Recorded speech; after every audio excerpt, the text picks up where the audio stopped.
Hello beautiful friends, I am so happy to be back with you today with another project for the Cut To You design team. I am working on yet another wedding layout for my wedding album, and today I'm using the Leaf Duo cut file.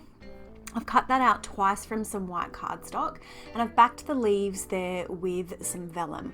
I chose this cut file because I wanted to have some really subtle layering. This layout is going to have lots and lots and lots of layers, and I wanted to use a cut file that was going to add some subtle detail.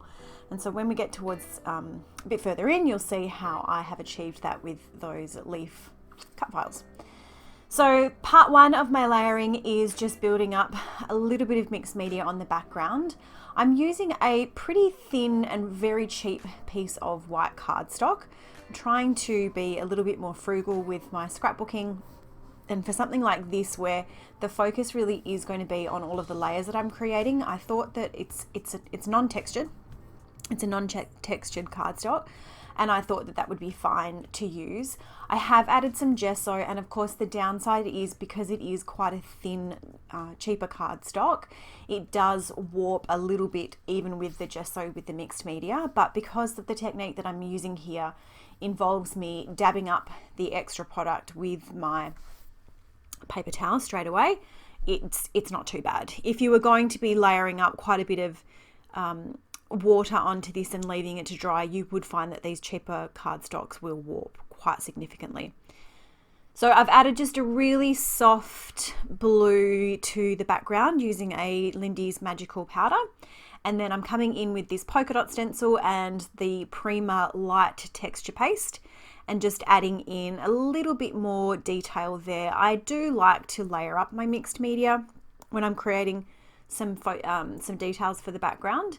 So on this one, I've got my really soft, subtle watercolor, I've got my texture paste, and then just a few little splatters there. It's really soft and really subtle, which is what I was going for. So you can see that I am going to be creating a little cluster down the bottom here. And I have 2 strips of patterned paper, which I have cut. I think they're probably about a 1/2 inch by about 3 inches or maybe 4 inches. And I'm pretty sure that both of these came from branding strips. So that's a really good way to get a little bit of extra bang for your buck with your supplies. So I've popped those down the bottom there, and then I've just grabbed out my sewing machine because I wanted to add some stitching details. So that's another layer that we've added there, the stitching. And off camera, I will also do quite a bit more stitching with my sewing machine for all of my layering pieces. Now with this darker background piece that you can see there, while I've got some vellum, I just wanted to show you that this was a cut apart sheet and I wanted to use the back of it, but there were some of the pieces on the back side, the cut apart side, that I wanted, that I knew I'd be able to use in my wedding album. So I've stuck 2 of them together because those reverse sides are the 2 pieces that I'm least likely to use because there wasn't a big enough strip that would fit, if that makes sense. There wasn't a big enough strip. So I put the 2 pieces together just to get the most out of it. So as I said, lots and lots and lots of layering. I've cut apart some of the papers. I've used some border punches. I have stitched around the edges of some of these papers. I will come in with my distressing tool and I will distress some edges. I've got some paper scraps. I've got some doilies. I just pulled out a whole bunch of stuff, and I'm just going to be distressing the edges of some and just tucking them all in and creating a really it's quite an intricate when you look at it. Once the layout's finished, it's really interesting. It's quite dynamic. I think having all of these little bits and pieces tucked in throughout just really helps to add lots of interest, because this is going to be a fairly simple page. There's one large photo and some journaling. So I wanted it to have, a little bit of, well, quite a lot of visual interest. Sorry, I'm a little bit tongue-tied today. The brain's not really working too well.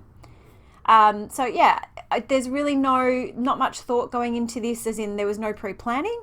I just had all of these pieces and I knew that I wanted to tuck them in and create lots and lots and lots of layers.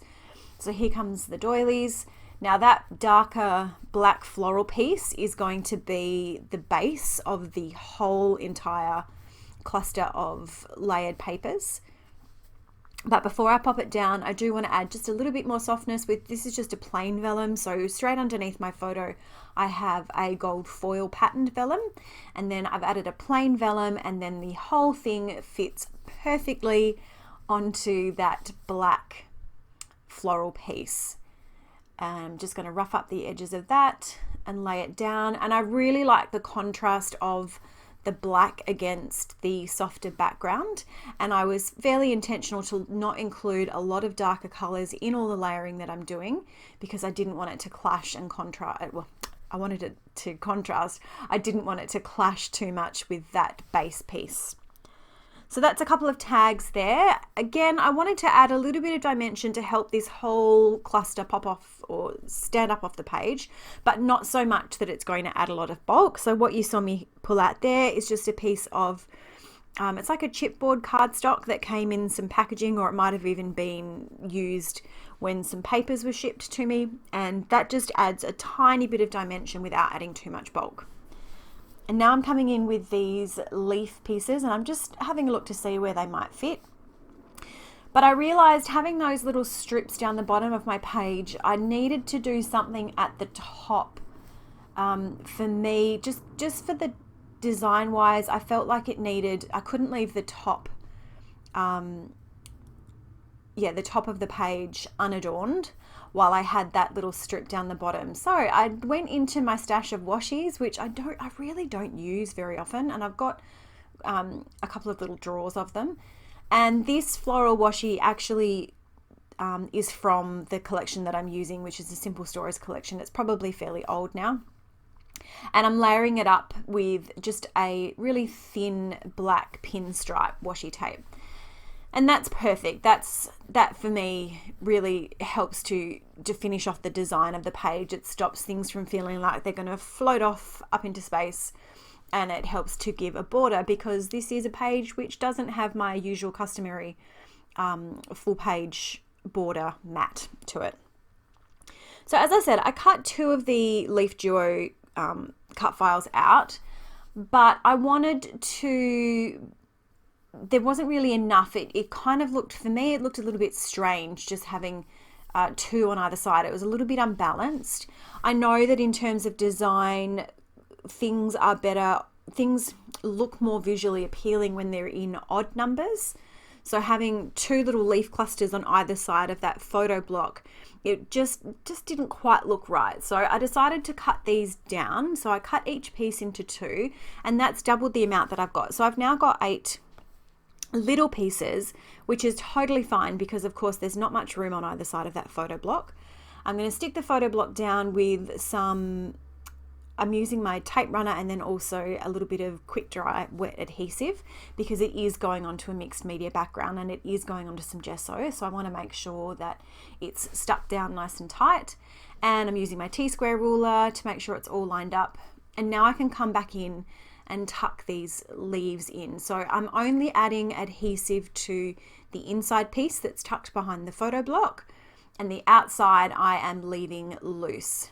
Now, looking at this now, I wish I had stopped right here. So you can see on the left-hand side, I've got the 3 little floral clusters, and then I go in and I put another one up the top. And what I was trying to do was I was trying to make sure that I used all of them, and I wanted to have it nice and full, and I wanted to have lots of detail there. But as I kept working, it just wasn't looking right to me. It was a little bit too cluttered and a little bit too busy, but we'll come back to that in just a little while. So first of all, I'm going to do a little bit of embellishing here. It's not a great deal of embellishing, because all those layers behind my photo really does add all of the visual interest to this page. But I do have some embellishments that I pulled out of a sticker sheet and a little ephemera pack, and I'm just going to tuck those in on top of and around all of my layered pieces, just to finish them off. So I've got a couple of larger pieces that I've stuck down first, and now I'm going to come in with the smaller pieces. So I've used that arrow to point in towards the photo, and that just helps to draw the eye in. And I do have plans for that little key that you can see on my waxed paper there. But first of all, I'm going to get my title and then in a moment my journaling down, because I wanted to see how far that came down the page to help guide me in building the little embellishment cluster to the bottom. So I'm using two different fonts here. The Witness is an American Crafts thicker sheet, and I'm running really low on them, and they aren't available anymore. These are my favorite alphas, and I wish I could find some more, but I just can't. And then the black tiled alphas, I believe they might be from Felicity Jane or Feed Your Craft. I'm not sure, but I thought the bold black helped tie in, because there are some black elements throughout the page. Now, as I said, those leaf clusters, they just looked a bit too busy. There was too much there. So what I thought I would do is come in with my scissors and just lighten it up a little bit, just by trimming off some of the pieces. They're still stuck down under the photo, but I've just trimmed off the leaves that are sticking out. So rather than having those two sets of leaves go all the way down either side of the photo, I have one up, as you can see, to the top left, and then another to the bottom right, and that balances out the two little embellishment clusters that I've created on the diagonals of the photo too. And what that then allowed me to do with the little pieces that I've cut off is I can bring those elements back in again to my little embellishment cluster that I am building down at the bottom of the page here. And that's where this key is coming in. I'm adding a little bit of wet adhesive to, again, just to the inside of that little leaf piece. And then to adhere the key down, I've added just a really small amount of, quite a thin foam dot. And that just helps that that just gives that some dimension and a little bit of extra interest. And then this little word phrase, little word strip that says Happy Love Day. I also had these little blue hearts, they're like doodly heart outlines and hearts, and I'm just going to stick a couple of those down. This is my last bit. I have this really cool, it's like a chevron arrow punch, and I thought that would be, because I've got the arrow on one of the little embellishment clusters, I thought these little chevron arrows would be a really cool way to, again, draw the eye in. So I'm just going to add a couple of those on either side of the photo, just to help focus, draw the eye and focus it in. And off camera, I'll add some Nuvo drops, and that will be it. So I apologize for the really scattered and rambling voiceover today. It's just the brain to mouth connection is not working. But as you can see, we've got some close-up photos coming right now. And as always, thank you so much for watching, and I hope you have a great day.